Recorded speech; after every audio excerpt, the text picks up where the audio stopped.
Assalamualaikum Baraya Priangan. Berjumpa kembali dengan saya Irma Normalia di Potret Mengurai Cerita Membingkai Asa.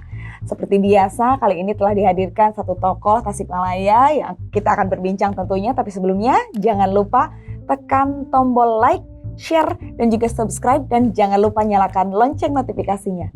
Potret Mengurai Cerita Membingkai Asa.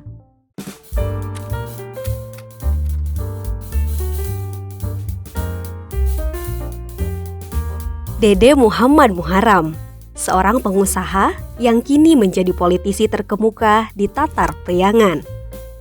Ia lahir pada 11 Desember 1963 di kota Tasikmalaya. Kota ini juga menjadi kota tempat ia dibesarkan dan tinggal hingga saat ini. Ia lahir dari pasangan sehidup semati, Bapak Jojo Sutejo dan Ibu Halimah. Ia disekolahkan di SD Jajawai 1 yang kini menjadi SD Lengkong. Kemudian di jenjang pendidikan SMP, ia bersekolah di SMP PGRI Tasikmalaya. Tahun 1992, ia lulus dari SMA Muhammadiyah. Ia sempat tidak bisa mengikuti ujian akhir karena belum pernah membayar SPP sejak masuk SMA. Karena terbentur ekonomi, ia tidak bisa melanjutkan pendidikannya ke perguruan tinggi.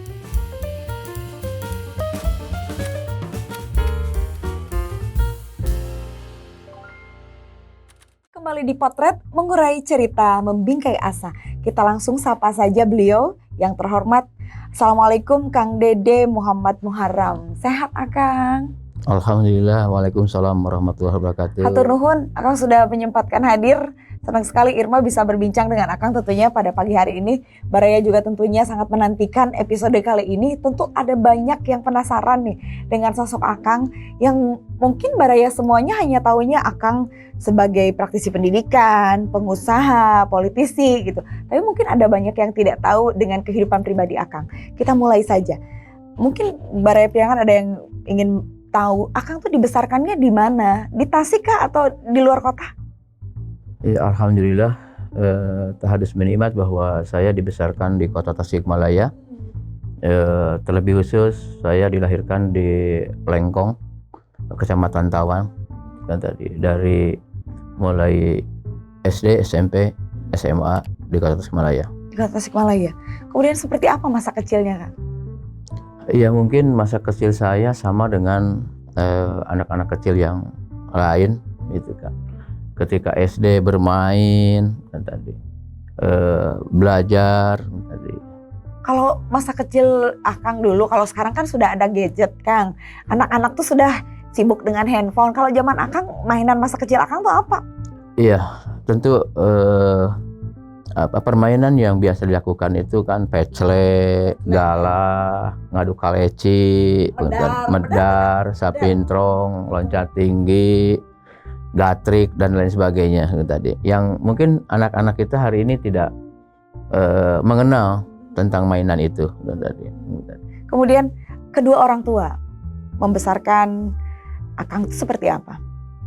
Ya, alhamdulillah saya dibesarkan di lingkungan dalam tanda petik kan tadi, orang tua yang cukup punya perhatian terhadap pendidikan agama.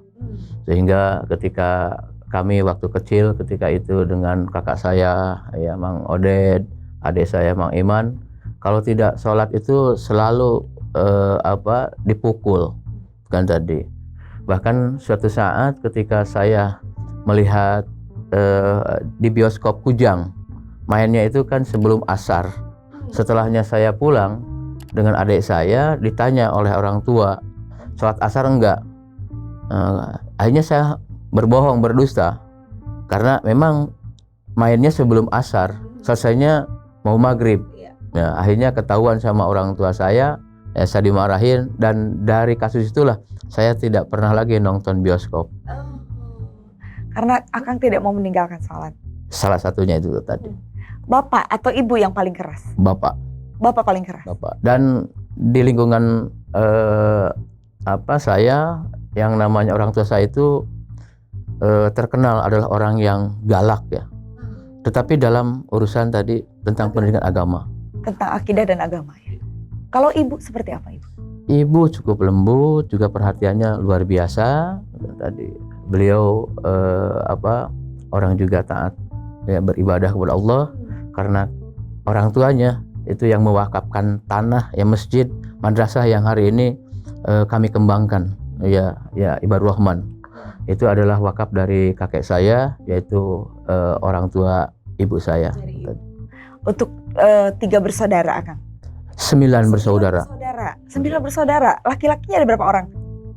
Perempuannya 3, laki-lakinya 6. Perempuannya 3, laki-lakinya 6. Dalam sebuah keluarga besar seperti itu, ada kompetisi nggak sih mencari perhatian orang tua gitu kan Kang?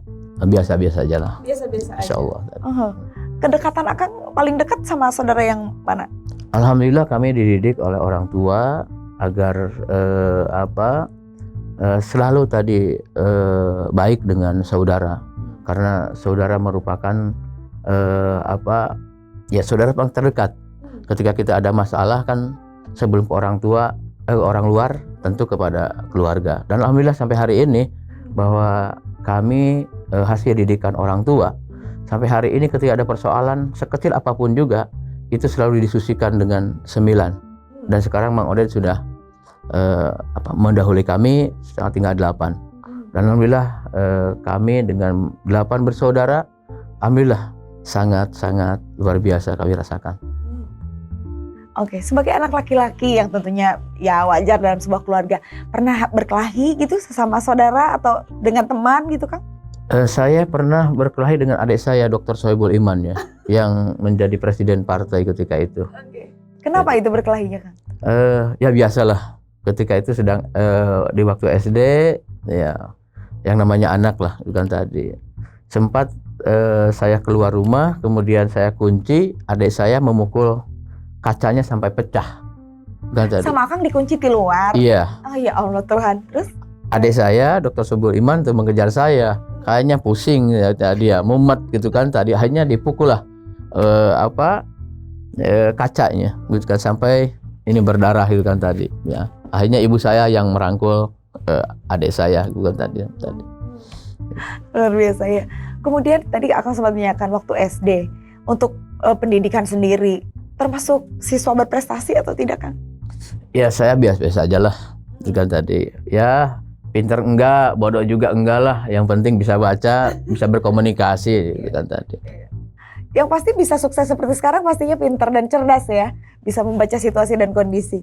Kemudian seberapa sulit, Akang dari SD ke SMP, kemudian ke SMA. Seperti apa kehidupan perekonomian keluarga pada saat itu dengan 9 orang anak? Kondisi ekonomi orang tua saya di awal-awal ketika saya masih kecil itu ya punya karyawan cukup banyak ya, sekitar 20 karyawan di konveksi kan tadi jalan. Tetapi ketika saya menginjak SD kan tadi, ternyata Allah berikan ujian kepada orang tua saya ya, karyawannya habis kan tadi ya, usahanya bangkrut kan tadi, sehingga saya harus menghadapi kehidupan dengan ujian, termasuk orang yang tidak beruntung kan tadi. Sehingga ketika kelas 3 SMP ya, kakak saya STM Mang Oded itu sudah mandiri membikin barlen Mang Oded itu. Artinya barlen itu kan strapless dulu itu kan tadi harus ada di plastik. Ya saya dengan Mang Oded ketika saya kelas 3, Mang Oded kelas 1 STM, saya selalu mencari ke bandar-bandar rongsokan, mencari bahan baku itu dari ember yang sudah dibuang oleh orang, ember bekas itu kan tadi. Kemudian ketika itu dibeli oleh Mang Oded kan tadi, kemudian disiksik ya sebesar gini, dan saya selalu tadi ngarautan supaya tadi kan tadi, kemudian dijual lah ke konveksi gitu kan tadi. Sehingga kehidupan kami pada saat itu ya seperti itulah kan tadi. Akang sudah sangat mandiri dari usia SMP ya? SMP saya tadi. Kemudian kehidupan SMA seperti apa? Sementara kan anak SMA sudah mulai puber Kang ya, sudah mulai suka sesama jenis. Sementara Akang harus bekerja juga. Masih SMA masih bekerja kan? Masih. Masih. Saya ketika itu Mang Oded berangkat ke Jakarta. Ya saya kelas 2 SMA itu karena untuk bertahan hidup dalam tanda petik itu kan, membiayai diri dan keluarga. Kan tadi saya terjun ke pasar jualan kelapa. Itu jam 2 malam. Kelapa utuh atau kelapa? Kelapa utuh. Kelapa utuh Gitu kan tadi. Saya berangkat keluar tuh jam 2 malam, pulang jam 10. Sementara sekolah jam setengah 1, sehingga saya kelas 2 itu masuknya itu tidak utuh jam 1, tetapi saya jam setengah 3 istirahat kedua. Istirahat pertama saya. Istirahat pertama ya, baru ikut masuk ke kelas. Ke kelas tadi. Sehingga saya dicirii oleh guru bahasa Inggris Ikhlai Bedih itu kan tadi. Itu kan. Karena saya jarang masuk bahasa Jerman itu gitu kan tadi. Pelajaran bahasa Jerman, bahasa Inggris saya jarang ikut karena itu di jam pertama. Nah, saya di kelas 2 itu sudah di pasar. Kemudian ke kelas 3 ketika mau ujian saya tidak diberikan nomor ujian. Karena sering bolos itu? Bukan. Karena dari kelas 1 sampai kelas 3 saya tidak bayar SPP. Ya jangankan bayar SPP, untuk makan pun saya sehari-hari harus banting tulang karena orang tua pun tidak bekerja itu tadi. Akhirnya ya saya tidak boleh ikut ujian gitu kan. Kemudian saya memaksa, maka kata kepala sekolah Pak Haji Ramdhani, udah aja katanya orang tua suruh ke sini kan tadi. Akhirnya saya bawa ibu saya juga mentalnya sudah down, harus bilang apa itu kan tadi. Saya bilang, Mi, karena saya nyebutnya Umi ya, itu kan, Mi, udah aja jangan dusta, bilang nanti kalau sudah ada bayar. Karena kalau menentukan tanggal kita kan belum tahu uang dari mana. Agar tidak termasuk dusta, udah aja kalau sudah ada. Akhirnya alhamdulillah direkomendasi kita ikut ujian. Setelahnya ujian saya tidak berpikir ngambil ijazah karena nggak mungkin ijazah itu diberikan kepada saya karena belum bayar dan tidak mungkin dibayar. Akhirnya saya udahlah itu kan, apakah lulus atau tidak, tapi saya punya keyakinan saya lulus. Dan tadi akhirnya dibiarkan. Ternyata saya 1999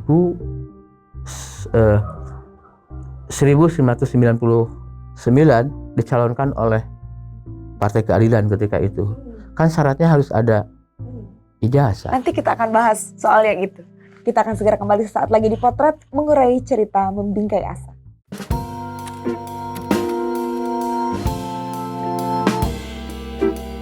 Untuk membantu perekonomian keluarga di bangku SMA, ia dan kakaknya, Oded Muhammad Daniel, sudah giat berjualan. Dede Muharam sudah menjadi penjual kelapa sejak ia duduk di bangku 2 SMA. Kendati begitu, sembari berdagang, ia juga menjadi pengajar agama dari rumah ke rumah di daerahnya tinggal. Sejak tahun 1982 sampai 1987, ia tetap konsisten dalam dunia mengajar. Ia juga sempat mengajar di Ponpes Ibnu Sina, hingga akhirnya ia mendirikan Yayasan Ibadur Rahman. Yayasan yang berkembang di bidang pendidikan ini mulanya hanya memiliki TK. Namun, kini sudah memiliki SMP dan SMA yang mencapai 400 orang siswa.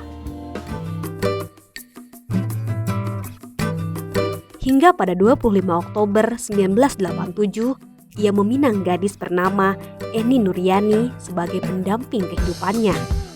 Dari pernikahannya, ia dikaruniai 5 orang anak.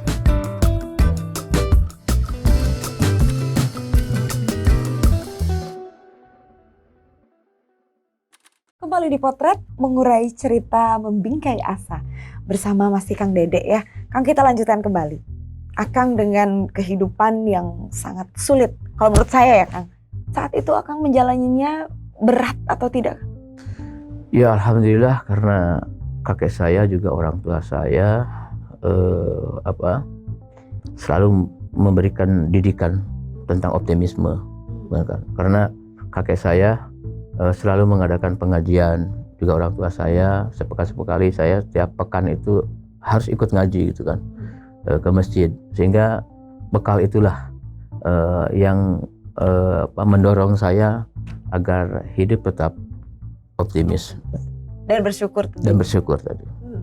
Kembali ke tadi yang Akang sampaikan, tiba-tiba Akang dicalonkan, itu bagaimana ceritanya? Perjalanannya kan dari seorang pedagang kelapa di pasar bisa-bisa jadi dicalonkan, itu gimana Kang?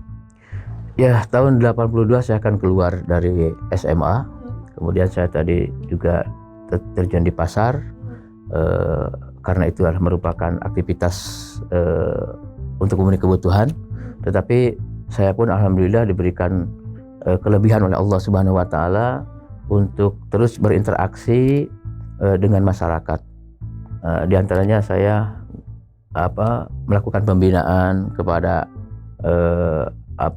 masyarakat ya, yang pada saat itu ada yang anak-anak SMA juga tadi Mengajar, Akang mengajar. ya, mengajar ngaji lah saya itu kan. Saya mengajarkan ngaji karena saya pun terus ngaji, tidak boleh berhenti kata orang tua dan tadi, sehingga ilmu yang saya dapatkan saya terus melakukan pembinaan itu dari 84 85 dan Lulus SMA lah ya pokoknya. ya terus SMA betul. Ya, sampai saya sempat mengajar itu kan tadi, dengan ilmu yang saya miliki, dengan semangat itu kan tadi, karena ilmu yang saya dapatkan tidak mau hilang. Akhirnya saya mengajar selama 3 tahun di Pondok Pesantren Ibnu Sina depan Unsil itu sampai 87. Akhirnya 87 saya pun menikah dengan seorang istri tercinta dan tadi orang Ciamis,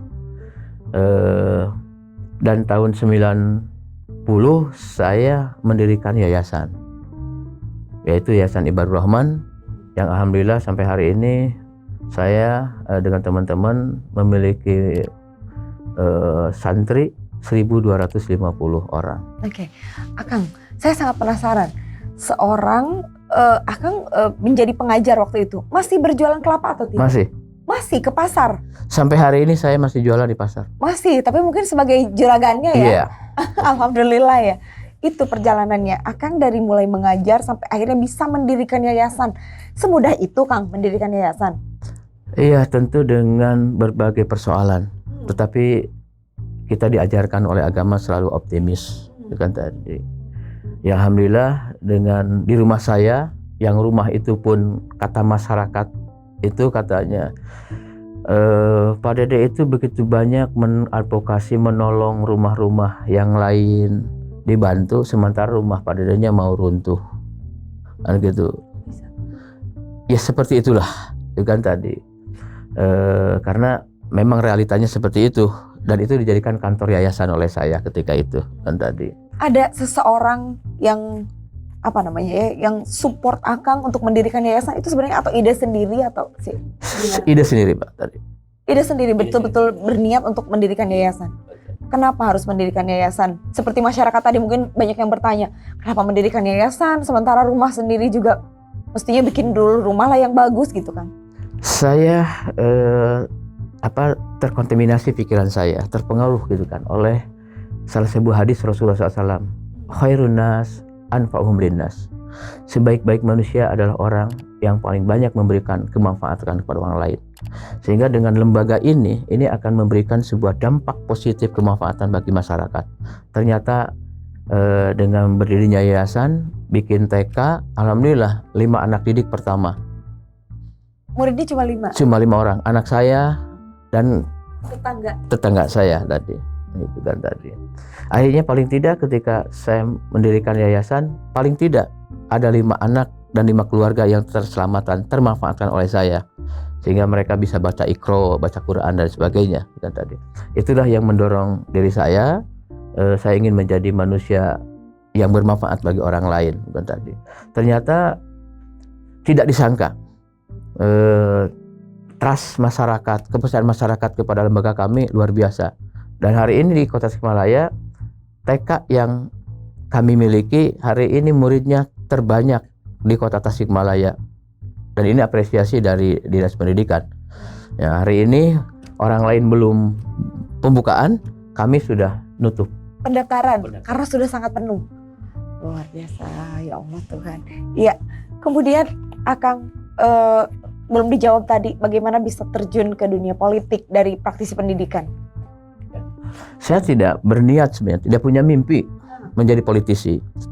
Ya, tetapi ketika tahun 98 kan tadi ya teman-teman seperjuangan dalam pembinaan itu gitu, punya niat dan motivasi untuk bikin partai yaitu PK. Dan saya ditelepon dari Jakarta kan tadi, pokoknya mau bikin partai, siap jadi deklarator. Ya, kalaulah memungkinkan kenapa tidak? Ya kan tadi. Akhirnya alhamdulillah ya saya sebagai deklarator juga termasuk di dalamnya di Kota Tasikmalaya tahun 98-an 99 kan tadi. Dari itulah tanggung jawab kami bertambah. Bukan sekedar pengajar, pembina di masyarakat, juga kami harus punya konsekuensi untuk membesarkan partai. Ya, dan alhamdulillah ketika pemilu pertama kita dapat 1 kursi. Karena sistem dan mekanisme pada saat itu adalah nomor urut ya. Bukan tadi, sehingga ketua DPD yaitu Ustadz Tetep Abdul Latif yang menjadi anggota DPR tadi. Kemudian Akang sendiri bisa berhasil, prosesnya seperti apa? Bisa duduk di DPRD itu, perjalanannya seperti apa? Ya alhamdulillah tahun 2004 saya mencalonkan kembali, tetapi kan masih nomor urut, kan tadi, dan saya ditempatkan bukan di dapil rumah saya, Bukan di lingkungannya. di lingkungan saya. Saya ketika itu ditugaskan di dapilnya Cipedes Indihiyang, kan tadi, sehingga ya dapat suara, tetapi tetap karena nomor urut ketika itu. Akhirnya saya tidak lolos. 2009 alhamdulillah saya dicalonkan lagi oleh partai. Pas dapilnya dapil lingkungan saya kan tadi. Dan alhamdulillah Allah menakdirkan saya bisa lolos ke DPRD. Sampai 2 periode. Seperti apa rasanya? 3 periode. 3 periode. Ini ketiga ya? Oh iya. Seperti apa rasanya, Kang? Akang yang tadinya praktisi pendidikan sementara harus nyemplung ke dunia politik yang mungkin menurut sebagian orang abu-abu gitu, Kang. Menurut Akang seperti apa dunia politik? Bagi diri saya bahwa dunia politik merupakan alat untuk melipat gandakan kebaikan. Karena ketika kita tidak masuk dalam pengelolaan negara, pemerintahan, kebaikan kita akan terbatas. Tetapi ketika saya terlibat dalam kekuasaan, begitu banyak kebaikan yang bisa dilakukan, yaitu baik melalui tadi fungsi kami sebagai budgeting, penganggaran, kita bisa menolong masyarakat. Dan alhamdulillah teman-teman musisi pun, teman-teman seni pun kemarin bisa diadvokasi oleh kami. Nah, kalau saya tidak berkecimpung dalam dunia politik dan kekuasaan, saya nggak mungkin bisa menganggarkan, ya, menolong masyarakat. Sehingga orientasi saya dan tagline saya kan tadi bahwa kekuasaan atau politik merupakan jalan untuk melipat gandakan kebaikan. Dan tetapi saya pun punya pemahaman, persepsi bahwa usaha tetap harus dilakukan di pasar. Karena yang namanya dewan itu kan outsourcing 5 tahun sekali. Ya, ada masa jabatannya. Ada masa jabatannya. Ketika tidak dicalonkan oleh partai atau masyarakat tidak percaya kepada saya kan harus comeback kembali ke masyarakat lagi. Anak istri saya kan harus dibayai. Maka sampai hari ini di pasar saya tetap menjalani. Yang mungkin penasaran untuk Baraya Priangan semuanya gitu, Kang. Akang yang sudah sangat, sebutkanlah mapan ya secara ekonomi, punya yayasan yang sangat besar, tapi bisnisnya tidak mau ditinggalkan dan dilepaskan. Apakah itu semacam pengikat karena dari sinilah Akang berasal gitu? Bahwa yayasan pun sama, merupakan sebuah lembaga untuk melipat gandakan kebaikan, bukan untuk profit sentral bagi saya. Tidak, Akang tidak berpikir itu Tidak penghasilan berpikir yang sana besar. tadi. Itu kan tadi. Sehingga yayasan, kemudian tadi politik itu hanya alat untuk melipat gandakan kebaikan kan tadi. Dan saya merasa bahagia sudah memberdayakan 120 guru dan teman-teman di administrasi di yayasan. 120 guru, Pak. Apakah itu bukan sebuah kebaikan bagi saya? Mereka bisa mandiri, ya tadi, bisa dalam tanda petik membiayai keluarga kan tadi. Dan juga saya punya keyakinan dalam sebuah hadis Rasul mengatakan tadi bahwa iza mata ibnu Adam in qata'a ila salasin, bahwa ketika anak Adam itu meninggal dunia maka putuslah segala amalnya kecuali 3, yaitu sedekah jariyah. Apakah yayasan itu bukan sarana untuk sedekah jariyah? Anak-anak ya, ilmu yang bermanfaat, mereka alhamdulillah sudah banyak yang hafid Quran. Apakah itu bukan ilmu yang bermanfaat bagi mereka kan tadi. Nah, itu motivasi yang mendorong saya kan tadi, bahwa lembaga yayasan itu merupakan sarana untuk melipat gandakan kebaikan. Dan hari ini alhamdulillah di Yayasan Ibu Rahman beberapa anak yatim yang mereka free, bebas. Tidak dipungut biaya Tidak sebesar. dipungut biaya tadi. Bahkan ada anak-anak dari NTT, dari Kalimantan. Kita ambil, sekolahkan di sini, free, gratis. Mereka hafal Quran, mereka supaya dakwah di sana. Karena kalau kita dakwah ke sana, capek, kosnya pun mahal. Jadi dibawalah anak-anaknya, anak muda, bibit-bibit mudanya yang nanti akan menyebarkan di sana. Baik. Baraya Priangan, kita harus break terlebih dahulu. Kita akan segera kembali sesaat lagi di Potret, mengurai cerita membingkai asa.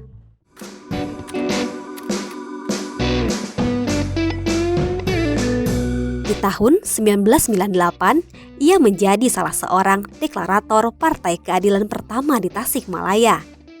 Dari partai ini, yang kemudian berubah menjadi PKS, ia dicalonkan jadi anggota legislatif pada tahun 1998.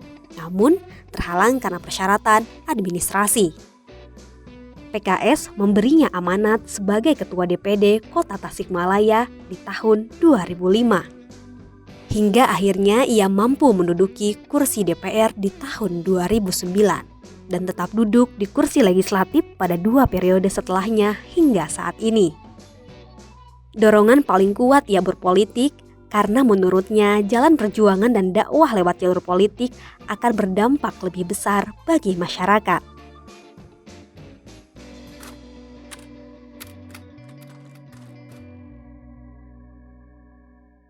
Masih di Potret, mengurai cerita membingkai asa. Kang, sebenarnya sekarang yang jadi fokus Akang di politik itu apa? Ya tentu kita mengkapitalisasi, ya tupoksi saya, ya kami DPRD ada 3, bahwa tupoksi kami itu kan legislasi, membuat perda, ya mudah-mudahan perda-perda yang kita gulirkan, kita buat itu adalah demi kemaslahatan masyarakat. Nah, di antaranya hari ini kami sedang membuat perda tentang kemiskinan. Tadi juga perda tentang pesantren. Kemudian dari sisi budgeting, ya kami berupaya untuk melakukan advokasi anggaran agar berpihak kepada masyarakat. Dan yang ketiga, fungsi kontrol. Kita melakukan kontrol terhadap eksekutif, karena ketika itu tidak dilakukan, maka efektivitas dan produktivitas teman-teman eksekutif itu tidak akan baik ketika tidak ada kontrol dari kami. Dan tadi, sehingga kami konsen di 3 hal itu. Untuk Tasik sendiri, kondisi sosial politiknya seperti apa? Saya melihat bahwa ada persoalan Kota Tasikmalaya yang ini merupakan PR kita bersama, bahwa pos politik Tasikmalaya khususnya dan umumnya di negeri ini cukup mahal. Kalau ini tidak diakhiri oleh kita bersama, pemerintahan tidak akan yang akan berjalan. maksud dengan kos baik. politik tuh seperti apa? Karena mindset masyarakatnya lebih ke pragmatis. Nu penting saha anu masihan artos. Ini sangat berbahaya menurut analisa saya. Kan tadi. Karena ketika kos politiknya mahal, kan tadi, tentu yang namanya manusia BIV-nya hari ini kembali kan tadi. Jenisnya kan kedah uih panginten tadi. Harus ada untung rugi, nggak mau untung rugi gitu kan Kang? Ada itu. Ya mesti. Itu kan yang namanya manusia tidak akan lepas dari itu. Kan tadi. Nah, kalau ini tidak kita sama-sama kan tadi, edukasi masyarakat. Jadi solusinya edukasi. Edukasi. Ada fungsi partai politik yang tidak dilakukan oleh kita bersama. Bahwa dalam undang-undang partai politik disebutkan fungsi partai politik dan politisi itu adalah memberikan pendidikan politik. Dan ini tidak dilakukan oleh kita bersama. Akang yakin ini masalah pendidikan bukan soal kemiskinan. Masyarakat menerima uang karena ya butuh gitu. Saya 3 periode, saya tidak pernah mengeluarkan tadi yang namanya serangan pajar. Karena saya punya keyakinan yang mana money politik itu ada sesuatu yang dilarang oleh negara pun. Dan haram menurut agama. Apalagi untuk agama. Itu. Tetapi alhamdulillah dengan edukasi pendidikan politik, kan, masyarakat masih memilih saya. Karena saya punya prinsip ketika saya sudah melakukan tadi pelayanan kepada mereka, kemudian advokasi kepada mereka, edukasi kita lakukan, dan alhamdulillah suara saya cukup lumayan. Ya. Sehingga masyarakat masih punya nurani. Masyarakat pun, tetapi tergantung goodwill kita, kemauan kita mau berubah nggak? Karena saya khawatir jangan salahkan para koruptor ini, mereka masuk penjara karena jangan-jangan karena kesalahan kita bersama nih masyarakat. Kan gaji wali kota itu ya buntel kadutnya tidak lebih dari 80 juta karena sangat ditentukan dengan PAD kita ini 315 miliar. Berapa persen? Maka akumulasi wali kota itu, ini perlu saya sampaikan kepada masyarakat. 80 juta yang normatifnya. Paling maksimal 100 juta lah. Kalau 100 juta kali 60 bulan. 5 tahun kan kontraknya. Ya, outsourcingnya. 60 bulan. Berarti kalau 80 juta atau 100 juta kali 60 bulan 6 miliar. Habisnya 15 miliar. Dari mana segantinya? Jadi jangan salahkan mereka juga tadi. Jangan-jangan ada kesalahan di kita bersama tadi. Nah, saya punya idealisme, punya semangat gitu kan tadi. Saya yakin masyarakat punya nurani, masyarakat pun tadi sangat menerima ketika logika politik kita sampaikan kepada mereka. Apa artinya kan tadi 50.000? Apa artinya 100.000 kalau 5 tahun sekali? Ya. Sementara kebijakan tidak bisa berpihak kepada masyarakat. Sehingga saya punya mimpi kan tadi dengan saya hari ini melakukan sosialisasi dengan gagasan politik agar edukasi ini berjalan kepada masyarakat. Kos politiknya jangan terlalu mahal. Ya kalau bikin spanduk wajar kan? Itu. Tetapi ketika serangan pajar ini kan unlimited. Apakah negeri ini akan seperti ini? Itu kan tadi. Bukan tadi. Nah itu mimpi saya sampai hari ini. Ya mudah-mudahan saya konsen tetap edukasi. Ya, hampir setiap malam saya diundang oleh masyarakat. Ya saya menyampaikan gagasan politik saya. Baik. Untuk 2024 rencana Akang nih sebenarnya sudah membuat rencana pastinya. Apa nih Kang? Kemana? Legislatif lagi atau mau ke eksekutif? Pertama saya menunggu kebijakan dari partai politik. Karena di PKS ada sebuah mekanisme bahwa kita tidak boleh mencalonkan. Dan tadi artinya tanpa mandat dari partai. Tanpa mandat dari partai. Ya, saya hari ini lebih melaksanakan tugas amanat dari partai. Salah satu di antara amanat dari partai hari ini kita bagaimana bisa melipat gandakan suara 2024 agar PKS bisa menambah kursi dari 4 kursi dengan obsesi 10 kursi. Jadi masih belum ada nih Kang, atau mungkin sudah adakah bisikan-bisikan koalisi dari yang lain, lamaran gitu Kang? Ya terlalu dini lah. Walaupun ketika itu pernah ada yang ngobrol-ngobrol sama saya kan tadi untuk 2024 kan tadi. Ya saya memberikan jawaban secara normatif. Masih dini. Karena untuk penentuan Pilwalkot 2024 itu sangat ditentukan oleh hasil suara 2024 bulan Februari. Betul, karena ada pemilu terlebih dahulu. Itu tadi. Sehingga kita tidak bisa menentukan, kan tadi. Sehingga orientasi kami hari ini bagaimana 2024 PKS bisa menambah kursi dari 4 kursi, ya istiqomah terus PKS 2004, 2009, 2014 tetap 4. Sehingga hari ini kami sedang berikhtiar untuk menambah kursi di DPRD Kota Tasikmalaya. Amin, amin. Menyenangkan sekali berbincang dengan Kang Dede, Baraya Priangan semuanya. Ini statement closingnya dari Akang.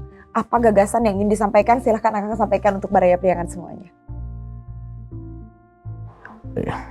Yang ingin saya sampaikan kepada masyarakat, jangan alergi dan fobi terhadap politik. Karena politik dan kekuasaan ibarat pisau, tergantung siapa yang memegang. Ketika pisau dipegang oleh orang baik, tukang jagal umpamanya, maka pisau akan bermanfaat digunakan untuk menyembelih kambing, sapi atau kerbau. Tetapi ketika pisau dipegang oleh orang jahat, maka pisau bisa digunakan untuk membunuh orang lain. Politik dan kekuasaan pun tergantung siapa yang memegang.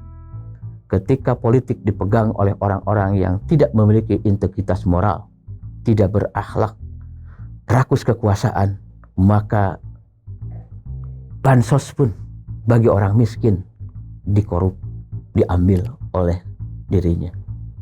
Tetapi ketika kekuasaan dipegang oleh orang-orang baik, insya Allah kemaslahatan kebijakannya pun akan dirasakan sebanyak-banyaknya bagi masyarakat. Sekali lagi, jangan fobi, jangan alergi, jangan antipati kepada partai politik. Ke depan, pilihlah para pemimpin yang memiliki integritas moral. Baik, terima kasih Akang. Sekali lagi terima kasih sudah hadir di Potret, memberikan inspirasi bagi Baraya Priangan semuanya. Sehat selalu, salam untuk keluarga dan juga anak-anak. Semoga nanti bisa hadir kembali bersama dengan istri dan anak-anak di sini. Baik, Baraya Priangan, saya ucapkan terima kasih untuk seluruh Baraya yang sudah menonton. Jangan lupa ditekan tombol like, share, dan juga subscribe. Dan juga jangan lupa nyalakan lonceng notifikasinya supaya Baraya semuanya bisa mengikuti kembali tokoh-tokoh yang akan kita hadirkan. Saya Irma Normalia pamit, Potret mengurai cerita, membingkai asa.